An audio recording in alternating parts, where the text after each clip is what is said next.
All right, everyone. This is Corey Stroughton with Grace in Your Corner, and this evening I am joined by our guest Cody Steinlage. Cody has reached out, and I've known Cody a little bit, but he has a story that he'd like to share. So I'm excited to have you along with us tonight, Cody. How are you doing? Good. How are you?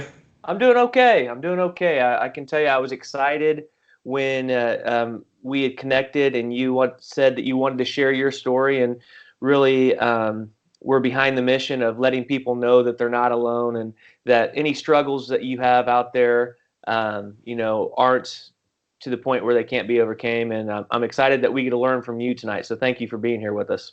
Yeah, not a problem. Thanks for having me.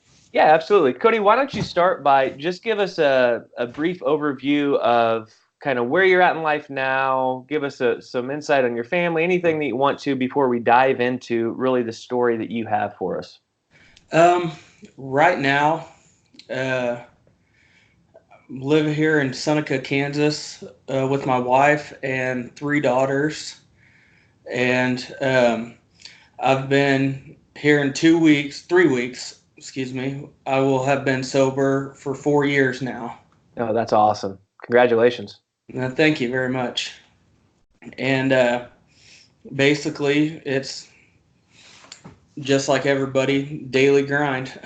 You Yeah, know. absolutely. And so I'm coming with my story. I'm up on only just 7 months here, tomorrow actually, but how I like to do this is I like to just give you the floor, and I might have some questions or some follow up throughout it, but I just want to give you the opportunity to tell your story and let people out there with Grace in Your Corner and other people that might tune in, let them hear from a different perspective, because the more that we can share, the more people that speak up, I really think the bigger impact we can make. So, Cody, I'm going to open it up to you and just let you have the floor and kind of walk us through your story. Okay. Well, my story starts out fairly innocently enough. High school is when I started drinking. Um, I was very much an extrovert in high school. I was outgoing. I was, fun to be around. And I drank, but I rarely took it to the extremes like I would later on in life. It obviously got away from me a couple times, like it usually does most high schoolers. But it was pretty docile, to begin with. Then then came college years.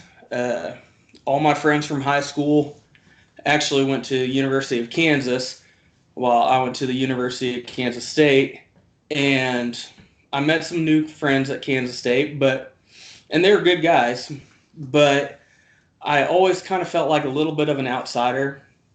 Always kind of felt like I have to be the one that does something stupid to make these guys like me, Hmm. you know. So I started to drink, and I didn't drink much more than anybody else did in college, a little bit more, but it was the fact that I would always take on dares and be do stupid stuff, and that's where it started to catch up with me. Um, my freshman year of college, I would drink and I would get, you know, do stupid stuff. Then I would get up the next morning and go to class. And I remember walking through the campus thinking to myself, which one of these people, saw what I did last night? Which one of these people saw what I did last week? Something like that. So I always started feeling self-conscious, and that's where the anxiety started. Um, I started at that freshman year having a anxiety of people and crowds, and it got to the point that if I didn't have alcohol, I didn't want to go out and do anything. If I did, I was fine. Once I took that first drink, I was back to being outgoing, fun-loving, real stupid stuff. But the next morning, I'd always hate myself, and that's where the self-loathing started. And it got worse because I didn't have the tools in my life to overcome the anxiety. I stopped going to class. I failed out of college, and that snowballed more into, I wonder what people thought of me. People who did see me like that and say, "Oh, that's no surprise he would fail out." And it just kind of snowballs. It's easy to see how, little thing can creep up in your head and just get more momentum all the way down the hill until it's a full blown problem. So at this But point in your life and in college, did you ever have anyone in your life that said, "Hey, Cody, I think that you're drinking more than most people"? Was there anyone that it came to you and said anything, or? no, no, not really. Um, at the time, a lot of people, it was a lot of people just assumed it was college. Yeah, You know, product of the environment, right? There's yeah, people out there. absolutely, You can always find someone to party with in college. Absolutely. Okay. yeah, Yeah, makes sense. yep. And after freshman year, I just started working, and I um, I had a good job. I was making good money, but I would always kind of feel the same way anytime I'd go out amongst public or anything like that. I'd always feel the same way, that people were looking at me, that people have known what I've done. So I always kind of had this fear of people and this fear of crowded places, fear of being judged. And mainly that was basically all 5 years that I lived down in Manhattan. It was like that. And they weren't all bad times, but more times than not, they were. I didn't like getting up. I didn't like going to church. I didn't like going to, it got to the point I eventually liked doing it, but I didn't look forward to going to the football and basketball games. Hmm. But as soon as I got there, got my drink or something, I loosened up and got through it. And once I had that first couple drinks, I was good to go. That's where it's kind of started, as you can use this to get over your fears and anxiety. So I started self-medicating with alcohol. Yeah. And luckily, for some reason, my wife stayed with me the entire time. We met freshman year, and she stayed with me. I think she really knew how much I needed her, Yeah. and throughout those times, she's been very, very good for me. Um, and after after the first few years, things started settling down. I was working at a good job. Um, I'd gotten engaged. We got married, and we were down there for the first year of marriage. And for the last, year and a half or so, while I was down there in Manhattan, things were really good. I was drinking, but I wasn't drinking in excess. I was getting up. I was, healthy. I was exercising. It was really, uh, I can look back on that time of my life with fond memories, just those couple of years. Hmm. But after we got married, about a year into it, we decided to move back to Seneca, where my wife is from. And at the time, I thought, I'm not from Seneca, but I do know a lot of people around the area. I have a lot of family around the area. Hmm. So this seems like an easy move. And we went back there, or back here, I should say, and I started a different job and wasn't quite making as much as I was down there in Manhattan. That wasn't a big problem, but it does weigh on you. And Yeah. then once again, I kind of felt like the outsider. And I'm sure that's like that for every small town moving into a small town they're not really familiar with. Sure. And the same process started again. Um, I would drink and wedding dances and stuff like that. I'd make an ass out of myself, you Yeah. know. And then I would the next week I'd be at the grocery store and I'd see someone. They'd say, "Oh yeah, we saw you there Saturday night," and you know, and not that they say anything bad, just yeah, we saw you there. Then you start thinking, "Oh God, what did they see me do?" I mean, they must think I'm an idiot, and like I said, that snowballs on you to the point where you don't want to leave the house, you want to stay in, and that's what I pretty much started to do. And um, I became very much of an introvert at that point.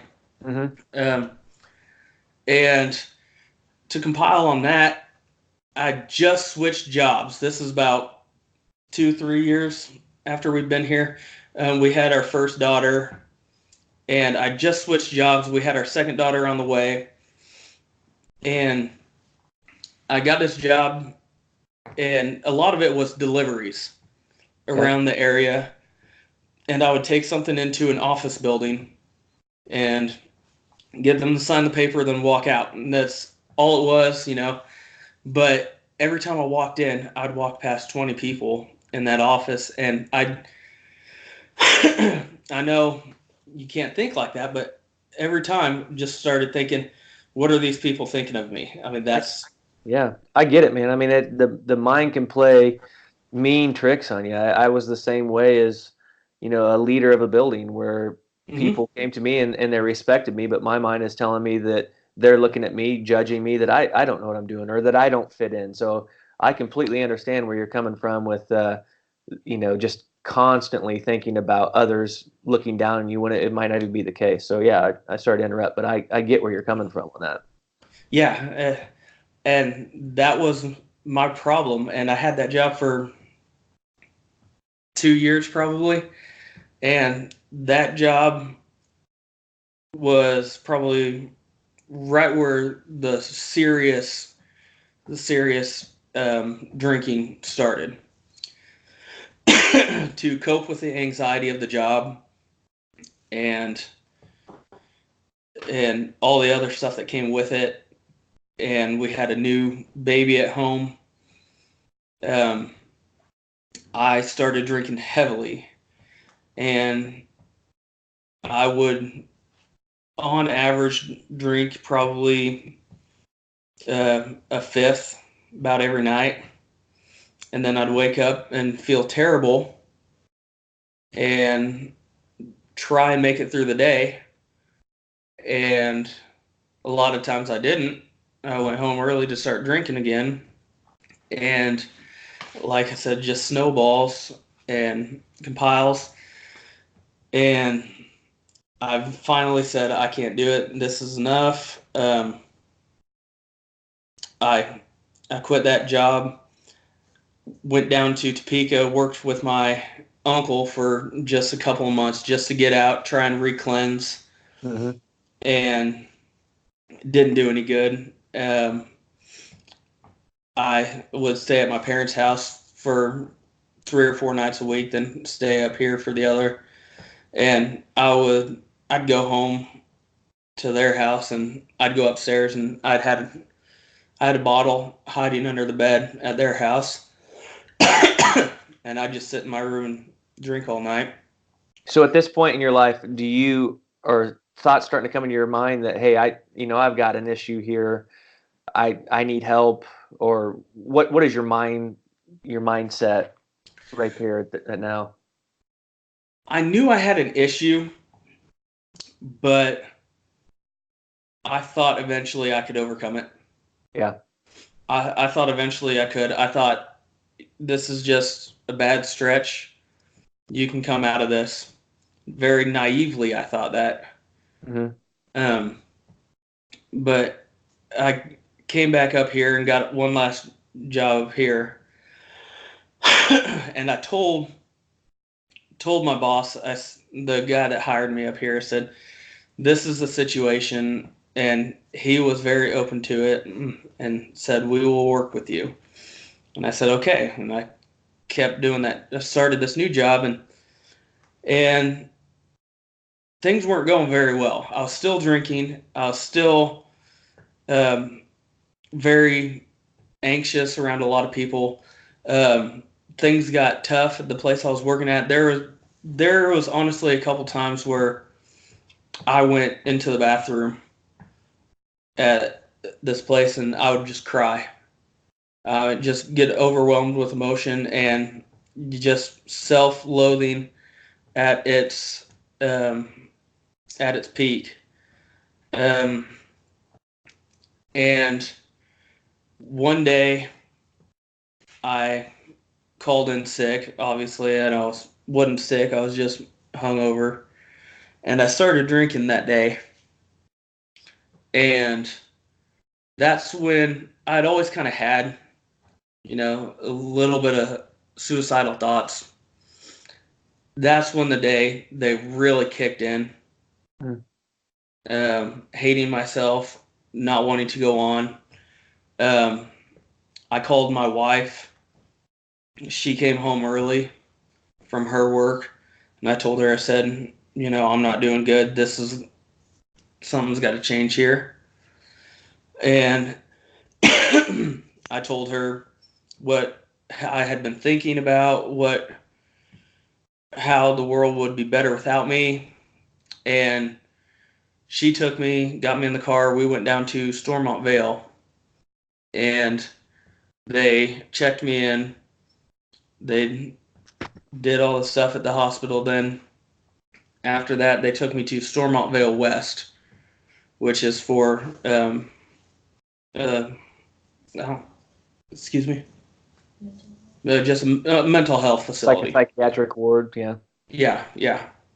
And I stayed in there for 5 days, and the entire time I knew I had to stop. I knew I should stop. I was still at that point naively thinking that I could get through it. Yeah. And I even told the woman that came in to talk to me about medications. I said, don't put me on any medications that won't mix with alcohol because I'm probably going to drink. Mm-hmm. And they said, okay. And I think they looked at me and said, well, we're not going to change your mind at this point, is what I think they thought. But they were very helpful through the most part of it. And I got out of there and I toned it down. I tried to tone it down a little bit. So when you were in there and they're talking about medications, are they talking about medications for depression, for Yes, anxiety? yes. Okay. Depression and anxiety, sorry. Okay. Yeah. And I got out of there, tried to tone it down. I think it worked for 2 weeks. Mm-hmm. Then I was right back to where I was. And I'd say probably a month after I got out of there, once again I woke up, didn't go to work, and it was about 11 o'clock in the morning, and I had been drinking, and I said, I'm either going to die doing this or I'm going to change it. Um, I called up Valley Hope in Kansas City Mm-hmm. that morning, and I got them on the phone, talked to them about a interview, see if I could do the outpatient clinic, and they said yes, and I said, well, my sister lives close down there, so I could stay with her and go to the outpatient, and that's what I did. And I went down there 3 or 4 days later, um, lived with my sister, and was going to the outpatient with Valley Hope, and I met a lot of really incredible people there, that are all fighting the same thing, and not just alcohol, but all different sorts of addicting, Mm-hmm. you know, things, and it was an eye opener. It really was. And one of the main things that scared me was they told me if I fail a urine analysis that said I'd been drinking, they'd send me right up to inpatient in Mm-hmm. Atchison. And me being stubborn and naive like I was still at the time, I said, okay, I'm not doing that. So I didn't drink at all. I hadn't drank at that point for about 4 days and stayed down there, worked the course, went to the meetings down there. Um, they gave me techniques on how to curb my cravings, stuff like Mm-hmm. that. The Serenity Prayer Yep. worked wonders for me. I think it was the first week that I was down there. I went to the grocery store with my sister, and we walked right by the beer section, and I had to say a Serenity Prayer. And after that, a calm kind of washed over me after I said that one, and I realized that that was something that I could go to when I needed it. And I passed it. I passed the course in 5 or 6 weeks, something like that. Came home, did good for about 2 months, and naively enough, again, very dumb and naive, I thought, okay, this is different now. I know what I'm doing. I'm gonna try it. So I made a drink again, and I remember looking at it, just sitting there on the table. I hadn't taken a drink yet, and I remember thinking, "This is a stupid idea. This is so dumb. What are you doing?" But I said, "Well, we'll find out," you know. So I took Yep. a drink. One drink led to 6 or 7, and I was very inebriated again, to say the least. And at that point, I don't know what it was, but at some point during that time when I did break after a few months or a couple months there, the fact that I went back to it the first time and couldn't control it, I had one, then before I knew it, I had 6. The Mm-hmm. fact that I'd gone through all this work and done that, it scared me. Yeah. And and honestly, I know I told the guys in my meetings, I said, honestly, I think it worked more than it hurt, helped more than it hurt. And they all kind of scoffed at it. But I still, 4 years later now, I still think it did, because that day alone scared me enough to make me realize that it can't just be a casual thing. It has to be a all or nothing thing Mm-hmm. with me. So after that date, um, September 12th, 2015, I have stayed completely sober. So that was Haven't your had, last night of drinking. yes, haven't Wow. had a sip of alcohol since. And the first 6 months to a year were kind of tough. I never wanted people to stop drinking around me, Mm-hmm. if I went to an event or anything like that. But it made me feel more strange that people were, once again, I kept thinking people are looking at me thinking, oh, he's here. How's he going to take this? Right. That was the worst part. Yeah. And You did know, you openly tell people, hey, I've been struggling with addiction. Alcohol is not my thing, or how did that come about? anywhere that I was after that for the first year or so, I was with people who knew. Yeah. I removed myself from any public events that alcohol would be there. So anytime I was with someone within that first year, everybody knew. Mm-hmm. So it was more the fact that they feel strange that I'm around and they're drinking. That always kind of bugged me because I never wanted anyone to stop doing what they're doing because I'm the one that had the problem, Right. and that made me feel worse than being around it, But eventually those started to fade. Those feelings started to fade. Um,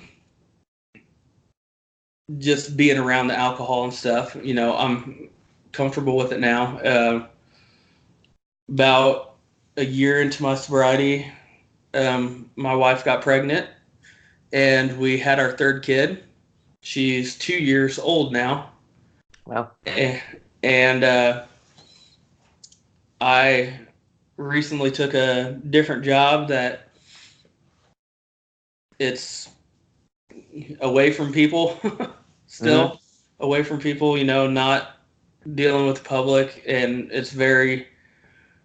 it feels like a good fit, and it doesn't stress me out as much. Mm-hmm. And right now, this is the last couple years have been really, really good for me. They aren't all good days. I'll be Yeah. the first to admit that. Um, I still have days where you wake up, you look at what you have to get done that day, and all the anxiety washes over you. I still have days where I think people are judging me still, Mm-hmm.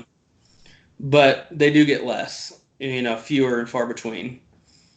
And um, I've successfully navigate those days anymore rather than just crawling up into a ball and shutting the world out. So you feel like you have coping strategies to the point where now anxiety and things, because you're not on medication, that's correct? I am on anxiety medication still. That's it. Yeah, and I am as well. I'm the same Mhm. way. I mean, I'm more than willing to, yeah, I'll do that, and I put it on my calendar a month out, and then the day comes, it comes up, and that anxiety is there when I see that event. So I get you on that, Yeah. but you're seeing less of the depression like symptoms that you had. Yes. Yeah. Absolutely. And and the anxiety like symptoms too. I mean, like sophomore year in college, um, I tried to go to a movie and had to get up and leave halfway through.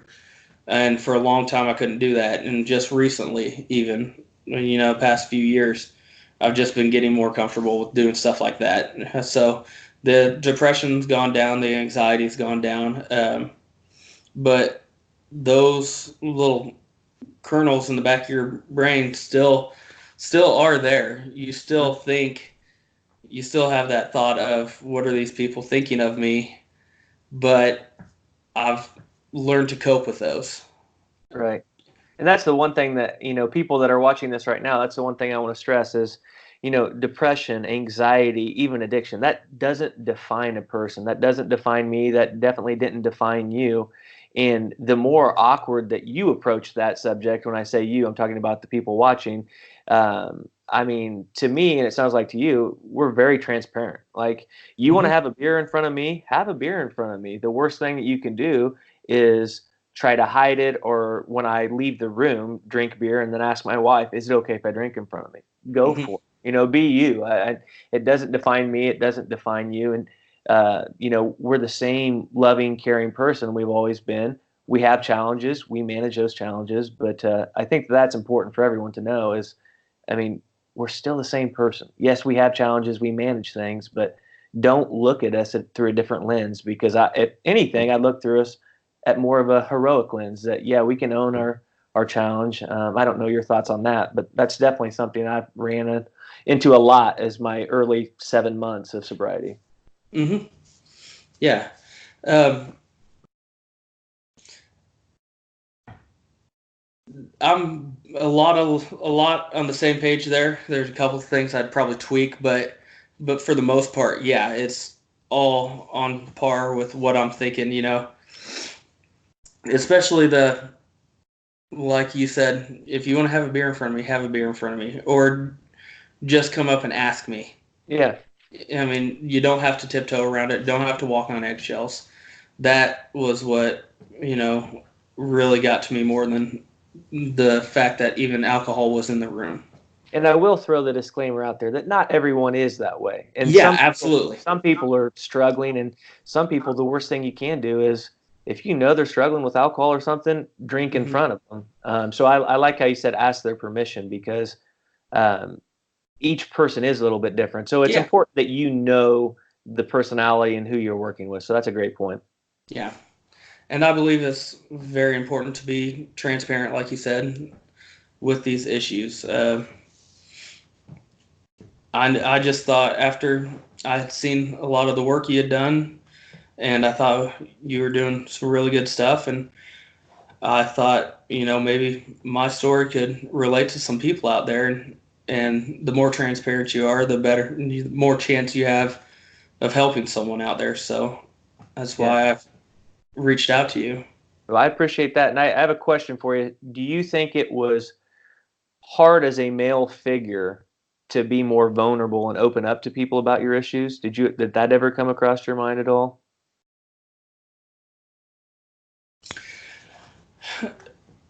At some extent, Yeah. but the people that I was really close with, it didn't one bit. Yeah. The people that I was really close with, that I really cared about their opinion, it didn't matter one bit. To the Mhm. vulnerability, it didn't bother me one bit. When someone would talk to me about it that I didn't wasn't comfortable with, then it did, Yeah. but not to a point where I'd ever end the conversation over it or anything like that. But no, I mean, for the most part, no. And Um, to this today, so you're coming up on you said 4 years, right? yes. Um, people are going to watch this most likely. I mean, we have pretty high viewing population back in Nemaha County. People are going to Hmm. come up to you, going to talk to you about it that you might not know as well. Comfortable with that? Yeah, absolutely. That's what I enjoy. I really enjoy people reaching out and saying thank you, or your story helped, something like that. Um, I absolutely want to get the word out to help as many people as I can. Yeah. Well, I appreciate that, and I do believe that the more people that speak up, the more people start to realize that kind of sounds like where I'm heading. They realize that, you know what, I can get through this. There's so many different facets of how it impacts people, whether it's directly, indirectly. And one thing that you had touched upon that I have to echo is the support system that you have. I mean, my wife, the same thing. I mean, let's be honest, we put our wives through hell. Absolutely. There's a lot of stress that we put on them, and it takes a lot of repairing of those bridges. But um, it's important that people that aren't direct or are not the person that has the addiction or the depression or the mental illness, it can be just as taxing on those people that are close to the ones that are, that they need to take care of themselves too. And I think the world of your family. I think the world of you speaking up on this. And um, I want to give you one opportunity at the end. If you know someone comes up to you that's struggling, or someone that's listening right now, what's the key advice? What's the main advice you give them at this point in their life? Don't be naive to how serious it is. I I mean, do some soul searching and really, really look at yourself. You have to realize how bad it is. Don't do what I did. Don't sit there and fight it. I naively fought with every therapist I went to. Every time somebody said you got a drinking problem, I'd say, "Yeah, I know, but I can do this. I have it under control." Well, I didn't. I didn't have it under control at all. Um, just don't think you can beat it without Yeah. any help either. Because if you decide you want to take it on, you're going to need a support system. You're going to need some help. Yeah. Sorry, the cat's attacking my wife. That's okay. That's okay. I mean, I couldn't agree more with what you said. Is it's help is there. You have to take advantage of it, and it's not weakness to need help. I mean, you just have to know who you are. You have to be comfortable in your own skin and get the support that you need. That's exactly what you did, and you're coming up on 4 years, man. It sounds like life is rolling for you. Yeah, life's gone pretty good the last couple of years. That's It's good. it's it's strange, almost. And a lot of people do the self-sabotaging, when Hmm. things start getting good. I had that, and one of the first times my wife said, things are starting to turn around for us. I mean, that right there made me want to go take a drink with self-sabotage, and that's another step you got to get over. Yeah. Uh, it's hard to readjust to being happy again. It really is. Yeah. And No, when I you're so agree. used to being depressed and being living one way, it can be hard to readjust to happiness. There's so many traps out there for you. I mean, like we said, we both had the depression feelings, and we're putting our decision to cope was we put a depressant in our body to escape Hmm. reality. And then you're right, the self sabotage. Am I meant to be this happy? I mean, there's so many different things out there that you have to have a team to navigate it. And I mean, that's exactly what you've done, and you've got 4 years of proof that there is hope if you're in a spot right now. So thank you for your time tonight. Thank you for sharing your story. You're going to make a bigger impact than you might not even real. I mean, you might not realize. You're going to have people coming up to you, Cody, and that have seen this and congratulate you. And for every person that comes up, there's probably going to be 5 people that don't say anything but make a world of impact. So thank you for your time, and I wish nothing but the best for you in the future and your family. Well, I'm happy to share my time, and I wish nothing but the best for you too. Congratulations on 7 months too. All right, and I will be up in Nemaha County coming up. We'll have to get in touch. All right. All right, appreciate it. All right. Thanks, buddy. Yeah.